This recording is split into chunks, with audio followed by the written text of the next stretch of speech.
Hey guys, I'm Chad Hoover with Kayak Bass Fishing. Today we're going to talk about the effects of temperature on bass behavior and how to make adjustments when the temperature changes so you can keep catching them.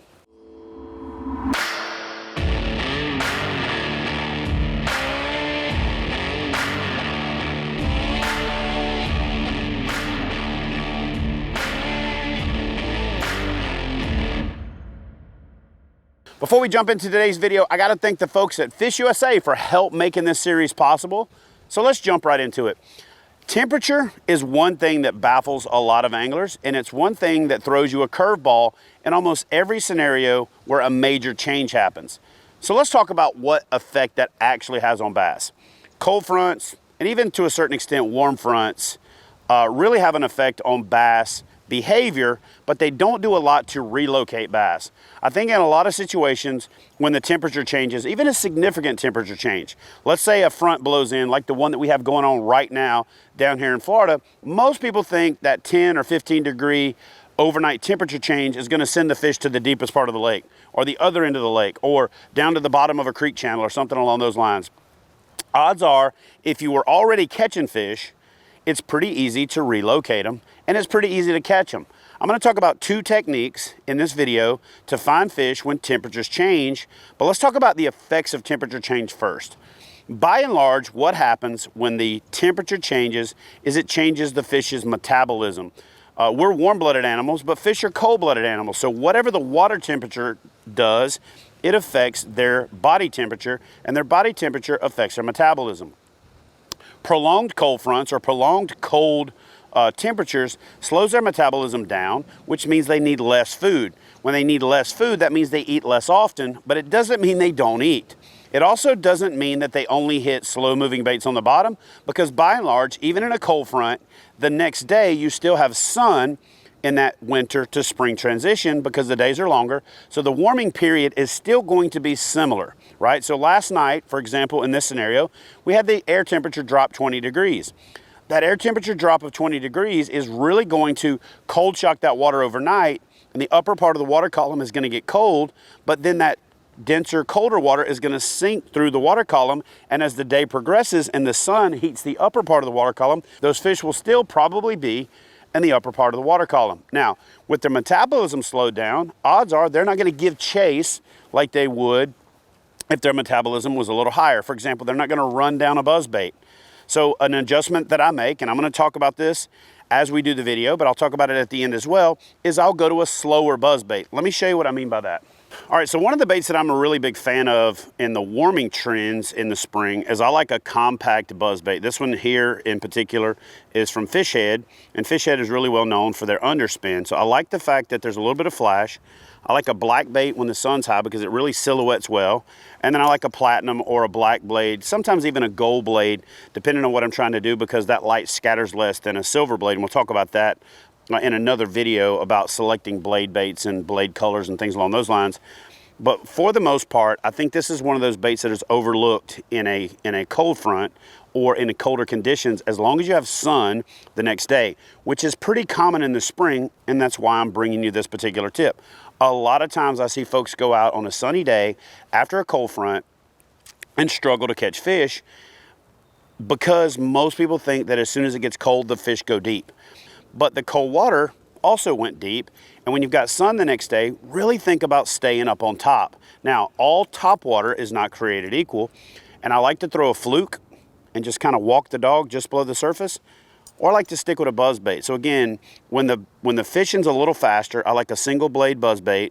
I like one that I can move really fast, and I like it to be compact because I like the blade and the underspin to be in line with where the fish is going to blow up. So when they blow up center mass, I'm going to catch them in the corner of the mouth with that hook.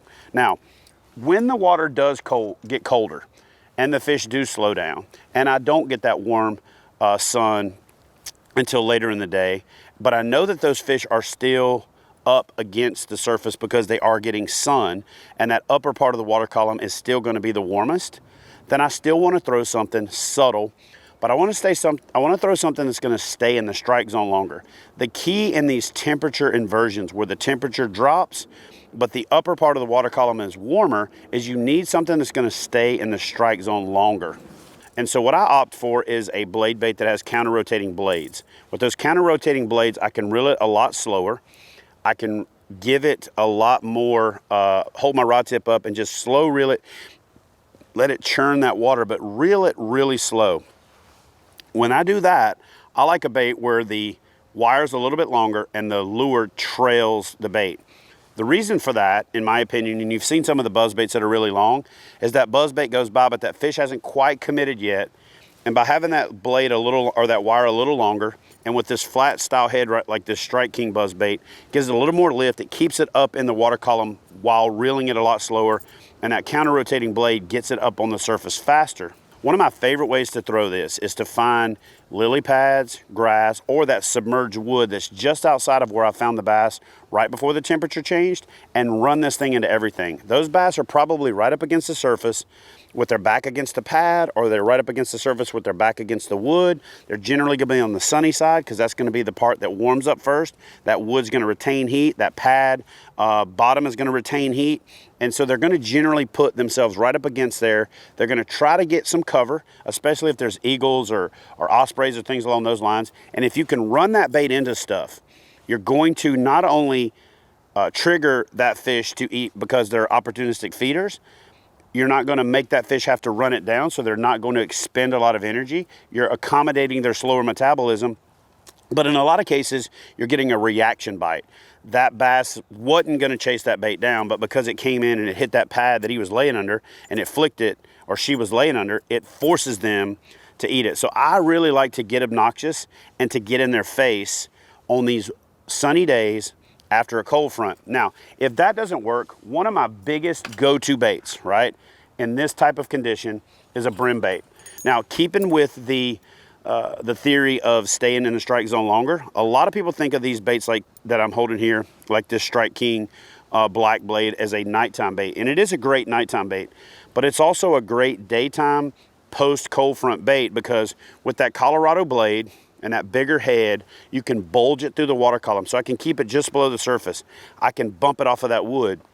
Or if my wood is a little bit under the surface, let's say it's 2 or 3 feet under the surface, and it's that first wood off the bank, those fish are gonna pull up to that wood. And if I can slow reel this bait and run it into the tips, run it into the trunks of stumps, run it into the base of trees and cypress knees and things along those lines, where those fish are set up in that warmer water while the sun is warming the upper part of the water column, I can really get in their face and stay in their face and stay in the strike zone a little bit longer. That thump also just does something to their lateral line.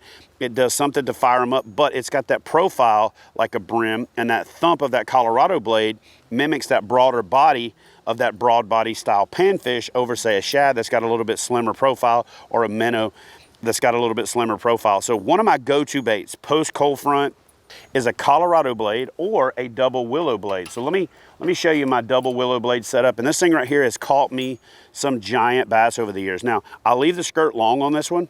I like a heavy bait, so it pushes water. It really forces these blades to get kicking. And even if I don't have the perfect water conditions for a gold blade and a nickel kicker, it's just something about this time of year. It's something about the temperature of the fish, the way they see things. And as long as I don't have ultra clear water, if I have ultra clear water, I'm gonna downsize my bait. If I have ultra clear water, I'm gonna go silvers and whites, especially if I've got clear skies. Or maybe even, like I said, a white bait. But again, we're talking about post-cold front, pre-spawn fish that we're trying to activate. I'll throw a really heavy, in this case, a 1 ounce Strike King spinnerbait. This blade is going to be silver in the back, or gold in the back, and a nickel kicker in the front. Now this bait is known as a burner. So this bait is actually designed to be fished really fast. With these colder water temperatures, the bass's vision is really good. It's really acute. I don't like to give them too good a look at the bait. So by going to the double blades, even though they're designed to be fished faster, if I throw my lure out there and hold my rod tip up, I can slow reel that bait. I get a lot of flash. I scatter a lot of light. I actually like to take vinegar or mud and kind of downplay the flash on my baits just a little bit, because I don't want it to completely be overbearing with too much flash. Too much flash scatters the profile of the bait, and I like it to be a little bit more compact. I like this darker brim color because I'm gonna get the combination of the gold, the nickel, and the dark, so that when that thing is held up against the sun and I'm reeling it through the top of the water column, it's gonna do one of two things. It's gonna elicit a flash response. It's going to scatter light and make the fish do a double take. But more importantly, that double blade is going to create a lot of thump. That heavy head is going to push a lot of water. I can bulge this thing just below the surface, but I can stop it. And when I stop it, it falls through the water column, and that upper willow blade has a wide arc to it. Now, if you want to make that arc wider, you can do what I do. Take that blade, put it on something, and flatten it out. Flatten it out with a hammer, a mallet, or something along those lines, and that will make that thing have a super wide arc, right? If you want it to have a tighter arc, you actually put the cut back in it, and you can just do that with your pliers. Just put a little bit of cut back in it. And if you want to create a little bit of extra thump, you can actually put a little cock in it, just like that. Now you're going to have a tight wobble, more thump, and an erratic action, which is going to make the bait rock back and forth, which is going to give it even more vibration and thump in the water. So if you're looking for a post cold front, temperature drop, spring transition, man, I was finding them on the bank the other day, or they were on the beds. They didn't go far, and odds are they didn't go deep. They probably stayed up in the upper part of the water column and moved just off to the first staging area, the first trees, the first ditch, the first grass line just below the surface. And odds are, if you slow something down and put it in their face and force a reaction bite, you're gonna catch more fish. Dragon plastics is great. All of those things are phenomenal, but you're not always gonna have to slow way down. You just have to slow down and you'll catch way more fish. All right, so let me show you one more bait that I've been reluctant to share for a long time as one of my bass fishing secrets. And you know, this, as you notice here, this blade has got some gold and it's got some purple. So this is my Go Tiger setup. You know, I'm an LSU fan. In honor of the national championship win we had this year, I'm gonna go ahead and show you guys this setup that I have caught a ton of big fish on. This is my go-to search bait when I'm trying to find fish after a cold front, especially when I've got sun. So this is actually a saltwater inline buzzbait. This is designed by Strike King. It's designed to be fished with a paddle tail plastic, and is designed as a redfish or speckled trout or, you know, saltwater lure. I like to make it a little bit of an adjustment. I like this keel weight right here. It allows this thing to bulge and push water. But what I do is I rebait a Zoom speed worm, take the first, you know, 1.5 to 2 inches off of it, and I'm gonna get a lot of flop from that tail. I'm gonna get a lot of thump and vibration from the blade. This weight is gonna help me cast it like a bullet, but this thing gets up on the surface quickly. What I really like about it though, is I can fish it like an inline buzzbait, or I can actually kill it and let it fall through the water column because this weight pulls it under. And this is almost like a spinnerbait. I catch as many fish off of this setup subsurface as I do on the surface. I can run it into anything, and when it hits, it's gonna deflect off of it. And with that weight, and the fact that this is weedless, this thing is flat deadly. If you're looking for a go-to setup for top, middle, and even sometimes a lower in the water column setup by throwing this thing out and letting it, you know, counting it down and then slow reeling it, it pushes a lot of water. It has a lot of vibration, a lot of flash. That tail right there kicks it, and when you kill it and it falls through the water column, you get a lot of action out of that tail. But when you get it up on top, it creates a whole lot of commotion. A very versatile bait. This is my go-to search bait when temperatures are changing and conditions are changing and I'm trying to find fish. I can throw it on the top. I can let it fall below the water surface and bulge it, and I can even let it fall all the way to the bottom and slow reel it, and I've caught a ton of fish on it. So I call it the Go Tiger. It's a purple and gold. It's a redfish bait from Strike King. Throw a Zoom speed worm on the back of it, or even a paddle tail or swim bait, and this thing is flat deadly. Add that to your temperature change, trying to find fish after a cold front setup. You can throw square bills, you can throw chatterbaits, you can throw all the other things that you already know. What I wanted to do is bring you something that you haven't thought about. Swim a swim jig, swim a tube, all of those things work. But these are a couple of things that I think folks overlook. Most people aren't throwing a buzzbait post cold front. I throw a buzzbait all the time post cold front and wear those fish out, especially if I've got any sun.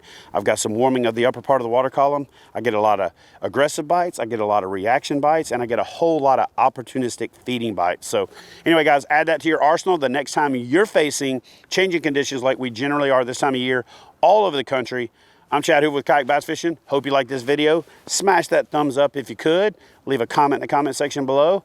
And if you're new to the channel, subscribe and turn on your notifications so you'll know each and every time I release a new video.